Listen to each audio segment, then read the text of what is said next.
This is Jarrod Horak for the RunawayHorse.com, back with my second look at the Breeders' Cup recaps. I just did a recap of the Breeders' Cup Classic. Now I'm going to do a Breeders' Cup Friday recap. If you're interested in my full card analysis, that'll be from Del Mar beginning on Friday, November 11th. They're going to start their Bing Crosby season, and that's going to run until December 4th. I'll be covering all those full cards at the RunawayHorse.com on my sales page. You can purchase individual full cards, weekly and weekend packages, or the entire meet. So head on over to the RunawayHorse.com on my sales page for details. Let's get into my Breeders' Cup Friday recap. We're going to start with the Breeders' Cup Juvenile Turf Sprint. And in this race, and you'll see that this is a pattern for some of the European trainers and jockeys, and beginning with Magic Mischief, and it was Charles Appleby. He's had an outstanding Breeders' Cup record over the recent history, and he picked up another win here. William Buick was aboard, and this one, Magic Mischief, in this Breeders' Cup Juvenile Turf Sprint, 12-horse field, he rallied from 12th, and he was able to pass everybody and win by a length at almost at 7-1 odds, just about.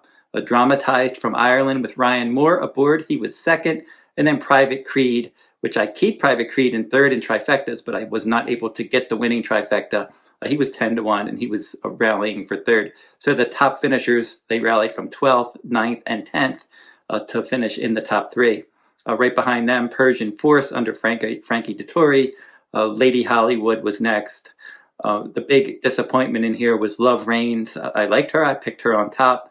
She never really got involved in this race. Irad Ortiz Jr., Wesley Ward in other years dominated the Juvenile Turf Sprint.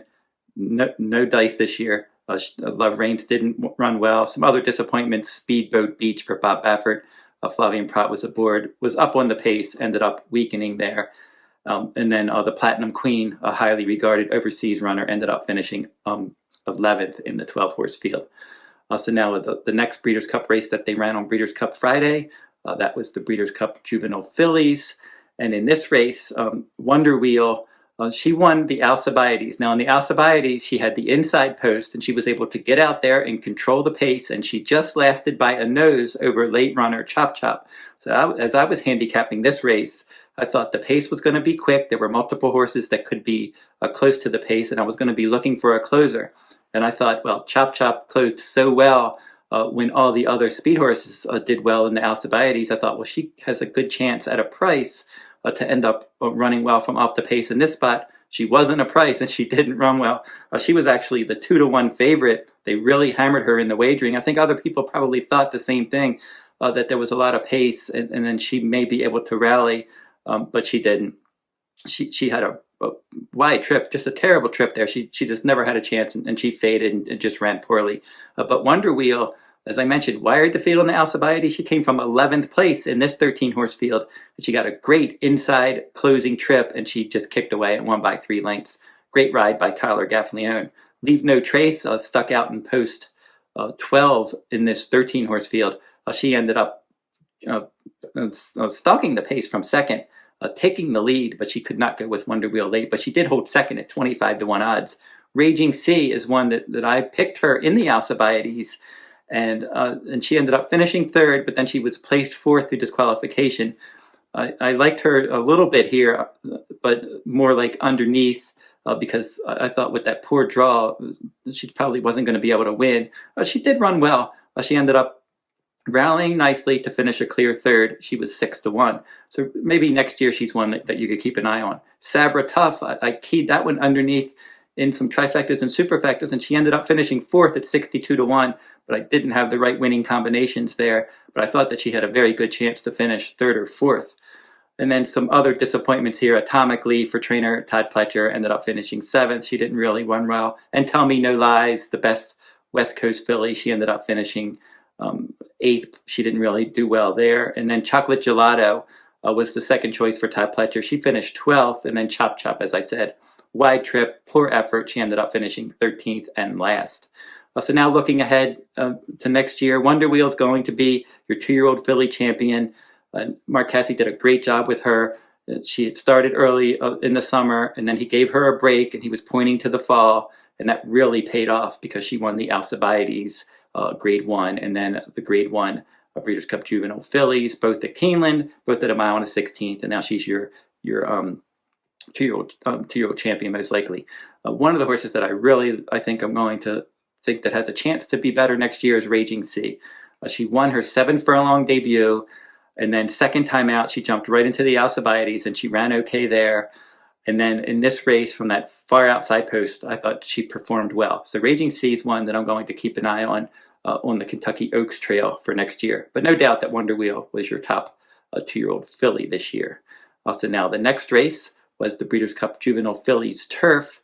And in this race, again, this overseas winner here, Meditate, Ryan Moore, Aidan O'Brien. In this race, it was a 14-horse field. This one sat back in 10th and just blasted home. Won very easily as the 2-1 favorite. She won by more than 2 lengths. She was just much the best in this spot. Pleasant Passage for trainer Shug McGahee. This one rallied from off the pace to finish a clear second. Solid effort there. And then it was Cairo, Consort, and then Midnight Mile was 4th. Now my top choice in this race was Free Look for trainer under Flavien Prat for trainer Chad Brown. She had a decent trip, but then she couldn't find room. She was down on the inside. She was within striking range, but when the real running began, she just did not have clear sailing, and she ended up finishing 5th. She was a neck and a head out of 3rd. Like maybe she could have at least given 3rd and possibly the runner-up spot a chance there if she would have had clear sailing, but that just didn't happen. Meditate was much the best in this race. That's a theme here that we're going to talk about with these overseas runners. They just really performed well on the turf. Now this next race was the Breeders' Cup Juvenile, and it seemed like Cave Rock was going to win this race. His speed figures were just much better than the others. Looked like he was going to be able to get out there, set the pace, and just wire the field. But that wasn't the case. He did have to go a little bit quick early, 22.9 for the opening quarter, but that shouldn't have had him lose the race. He wasn't going super fast because then he was able to slow it down to 47 and 111 and change and then 136 and change. So those splits of interior fractions were 24.11, 24.76, 25.10. So he was going more than slow enough in those splits that he should have been able to wire the field, but he couldn't hold on. Forte was able to beat him. Now Forte sat a good trip, and he was your Breeders' Futurity winner at Keeneland, rallying from off the pace. And in this race, he sat within striking range throughout. Great ride by Irad Ortiz Jr. Was able to be towards the inside, saving ground, stalking the pace. Then he was able to swing out, get even with Cave Rock, and then just run past that one. Cave Rock was clearly second best. National Treasure for trainer Bob Baffert was 3rd. And then it was Blazing Sevens finishing 4th there. The big story here is going to be your 2-year-old champion Forte. You probably thought Cave Rock, it was really between those two for your 2-year-old championship, but now Forte earned that with that victory in this Breeders' Cup for trainer Todd Pletcher, and he's one that certainly could continue to do well as he gets older for next year, maybe for the Triple Crown Trail. Now for Cave Rock, I think he lost this race even before it started because in the paddock he did not look good, and then warming up on the track he really didn't look good. He just didn't seem like himself, the same horse that we saw in those first 3 races. And he was able to get the lead. I said he was pressured early, but then he was able to clear, and then he just wasn't brilliant, and he was never able to really open up on the field.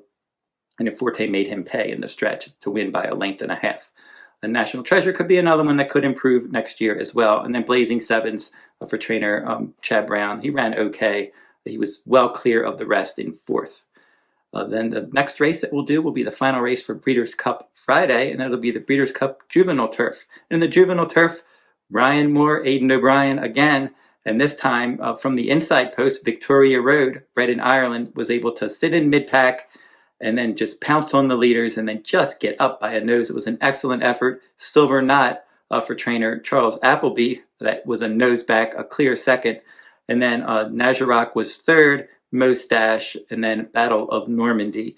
One of the horses that I liked in this race, I'm Very Busy for trainer Chad Brown, Flavien Prat Road. He didn't really run a decent race. He seemed like he could get into a decent rallying spot, but he was stuck wide. He was never really able to work out the kind of trip. But the Europeans were just clearly best in these turf races. So I don't even think it would have mattered. Maybe if I'm Very Busy got a better trip, Maybe he could have given a run at third, but that wasn't in the cards for this race. So the Europeans again dominated. Now, for everything that I had given out that full card for Breeders' Cup Friday, I was able to get this late pick 4. So that was my good score on Breeders' Cup Friday that saved my day. That 50-cent ticket paid $449, almost $450. So that was my key to at least getting out and having an okay Breeders' Cup Friday as I headed into Breeders' Cup Saturday. And I'll recap my Breeders' Cup Saturday highlights in my next video. And don't forget to like, subscribe, and comment if you like this content. And that will wrap up my look at Breeders' Cup Friday 2022. I'll come back and I'll look at the Breeders' Cup Saturday races. Until then, good luck at the races.